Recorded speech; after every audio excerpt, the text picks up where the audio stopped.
Section B7 of the tool asks you to assess locker rooms, showers, and changing areas. Examples of these areas include the locker room at a fitness facility, lockers that are available at an amusement park or bowling alley, and shower houses at a campground or beach. Just like the restroom assessment, you may not be able to assess all of the areas. If there is a family or unisex changing area, always assess that one. Line B7 asks for the number of locker room or changing areas that you are assessing. Most facilities have only one locker room or shower area. A larger facility, such as a campground or state park, may have several areas, so you will need to use an additional checklist to assess each of the different shower or changing areas that are present. Question B7A asks you to provide a name of the locker room or changing area. Be sure to include the location within the name. For example, at Jones Beach State Park, there is an East Men's Bathhouse and a West Men's Bathhouse. Choose a name that clearly indicates which area you are describing. The next 5 questions once again ask you to assess the route of travel, this time from the entrance to the shower or changing area that you are assessing. The next question, B7G, addresses the signage of the locker or changing area. Again, in order to indicate that the locker room or shower area signage is clear, you should look for 3 things: correct wording, braille or raised lettering, and the international symbols of a men's, women's, or unisex family changing area.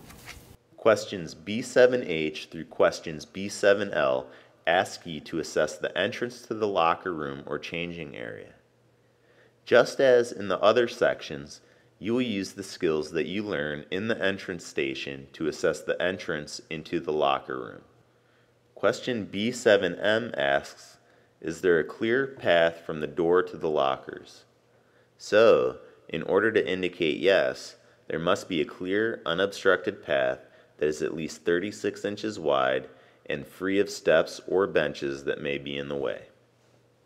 Question B7N asks if lockers are available that can be accessed from a wheelchair. In order to indicate yes, there are 2 key questions to consider. First, are lockers available on a clear path that is unobstructed by benches or other features? Secondly, lockers need to have locks or hardware mounted no higher than 48 inches from the floor. This allows someone to be able to reach the locker or latch mechanism. If the lockers are on a clear path and the hardware is located 48 inches or less from the floor, indicate yes. Question B7O asks, is the locker door latch usable without grasping? Locker mechanisms or latches should be able to be used with a closed fist, rather than requiring someone to be able to grasp or use fine motor control to operate. If the latch is operable without grasping, indicate yes on that line. Question B7P asks whether or not the changing area is large enough for wheelchair maneuvering. So once again, you're going to use your 60-inch circle, you're going to lay it flat within the changing area and determine whether or not you have a changing area large enough for wheelchair maneuvering. If you can lay the circle flat, indicate yes.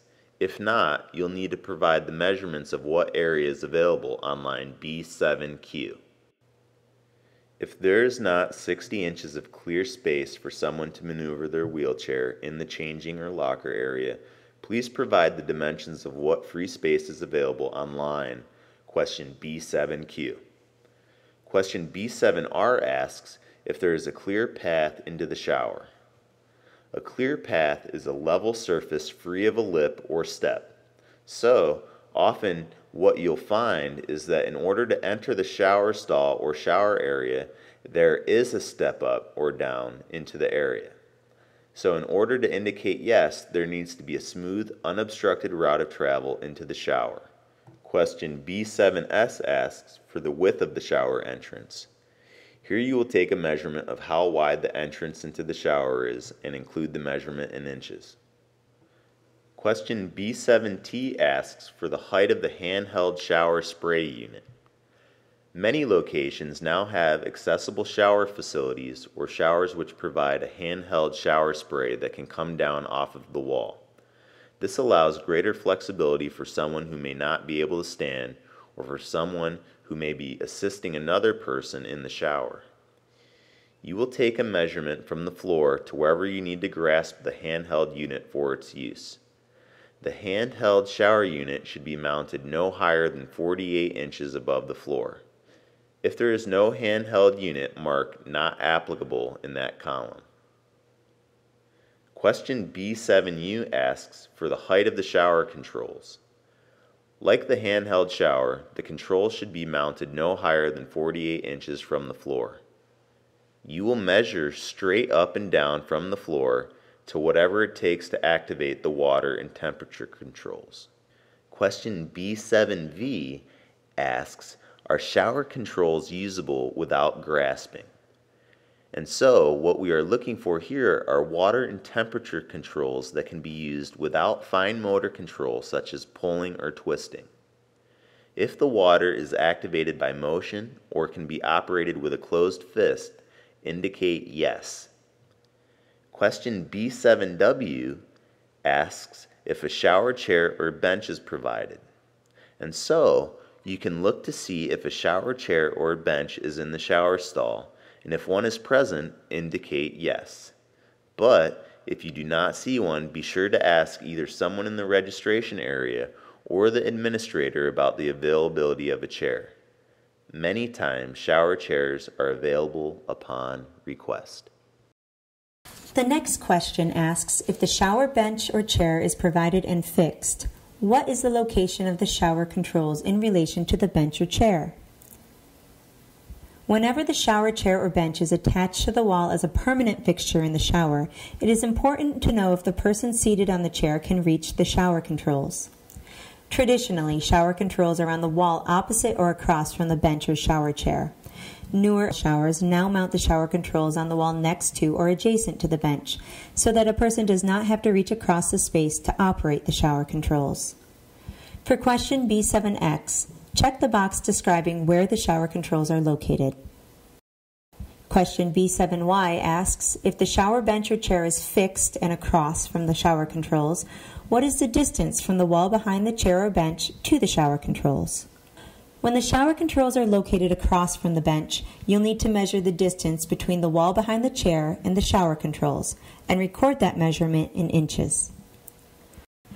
Question B7Z asks if grab bars are located on at least two sides of the shower unit. Indoor showers are required to have grab bars. Outdoor showers, such as those found at beaches and amusement parks, are not required to have grab bars. The next question asks you to indicate the number of grab bars in the shower. Count how many are present and include the number of grab bars on that line. Finally, use the comments box to include any additional information about the shower, locker room, or changing area. For example, if you do need to request a shower chair at the front desk, you will want to include that information there.